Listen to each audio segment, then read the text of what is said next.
Dude, you know what we gotta actually talk about though for a little bit, at least 20 to 30 minutes, is Jake. No, yeah, no, not that. Hobbs and Shaw. Oh yeah, yeah. Fucking movie, man. Yeah, no, I mean we talked about this before, and I was saying like action movie coverage is hilarious because they fucking that amount of money is stupid. It's ridiculous. They get like background guys reloading guns. Yeah, they're telling like 15 different plot lines.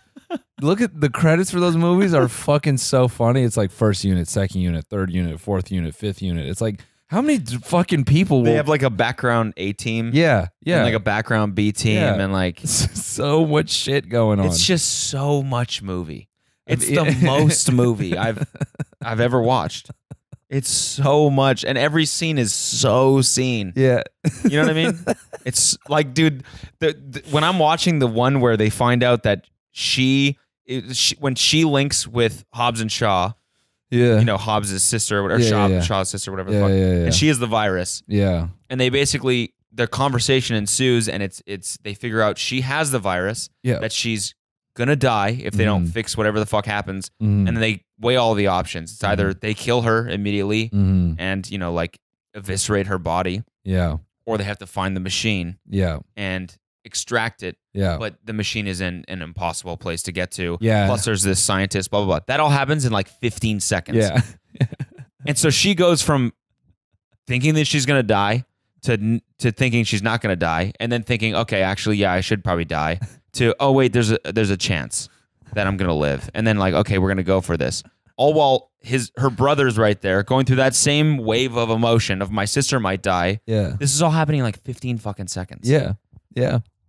And I'm watching this thing like just sweating. Like, what the and it's funny at the same time.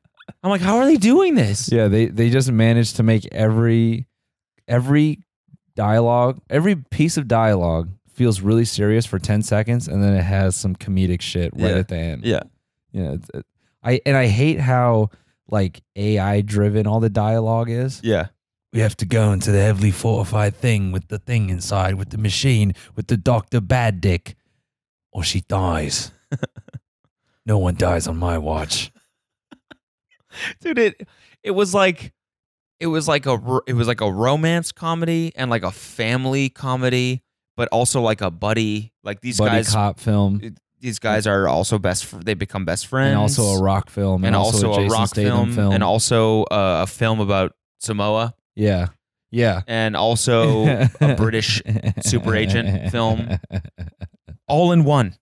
Somehow they fucking pulled that shit off. It's literally 20 movies. And that's the shit. When at the end, when they couple all those cars to the helicopter. Shit, dude. You know what watching that movie is? It's just you saying, come on. Yeah. Yeah. 40 times. Yeah. Yeah. Yeah. Oh, come on. Yeah. Come on. Yeah. And then by the end of it, you're like, fucking come on. Yeah, come on, dude. Yeah, come on my jeans. It's a great fucking movie is what that was. When they couple all those cars, you're like, oh, this is part of the Fast and Furious franchise. Yeah. Oh, you don't get that until minute 89 out of 90. You're like, oh, fucking that's the big. And dude, I love how first of all, I'm not gonna say The Rock is a bad actor. But I love when he does a movie just to be The Rock. You know what I'm saying? Yeah. Like he just to be buff and to be like, hey, come over here, I'm gonna beat your ass. And like when they do the little sequence when they walk through the two sides and like Jason Statham's character, like he goes to like this intense like karate fucking segment, and The Rock is just The Rock walking on the other side. Yeah. And there are tons of old wrestling fans who are like, God damn, that is fucking cool. He's just being The Rock. Do you smell it? That's all they're doing is just watching him be The Rock in a buddy cop film and a movie about Samoa. And like the fact that they went back to Samoa and shit like that. It's just, I feel like The Rock wrote that. No, I feel like he was his real mom. No, completely. Just they were going to make that film, and then he's like, well, if you want to be part of this movie, I need a free vacation to Samoa. And we're going to do the movie in Samoa. Yeah. Also, we have to write in the fact that I haven't seen my family in a while because I really haven't, and I owe it to them to put them in a movie. Like that beef with his brother was real.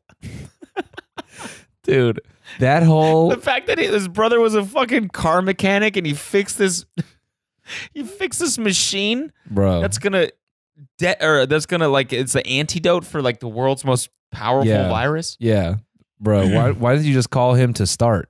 Yeah. Why did you do all the other stuff? Why did you just hit him up to build a bomb to blow that whole place up, or clearly he's smart as shit.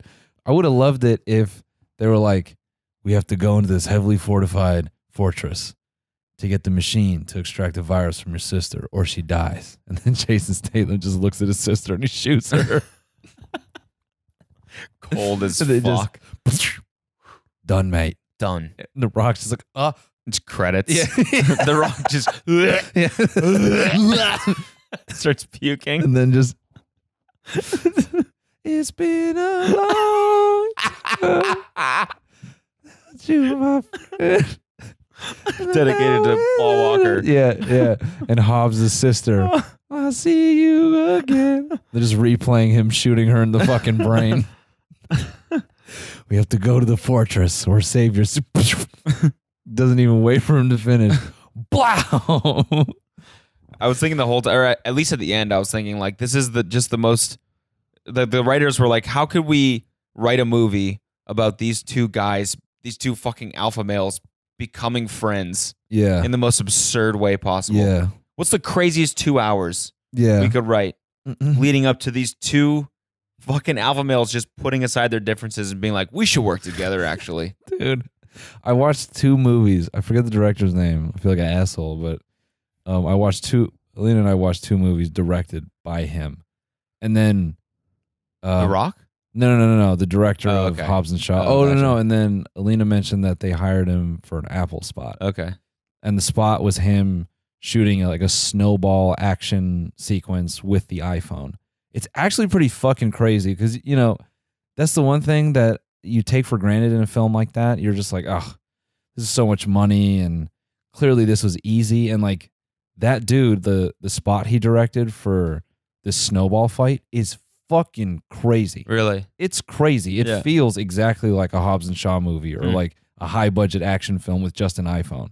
Like the way he thinks about like getting angles and like capturing action, you're just like, yo, this is fucked. Yeah. And like the way he's like thinking about moving the camera and stuff. So as goofy as that movie was, like that dude I give a lot of credit to because to think in the way he does.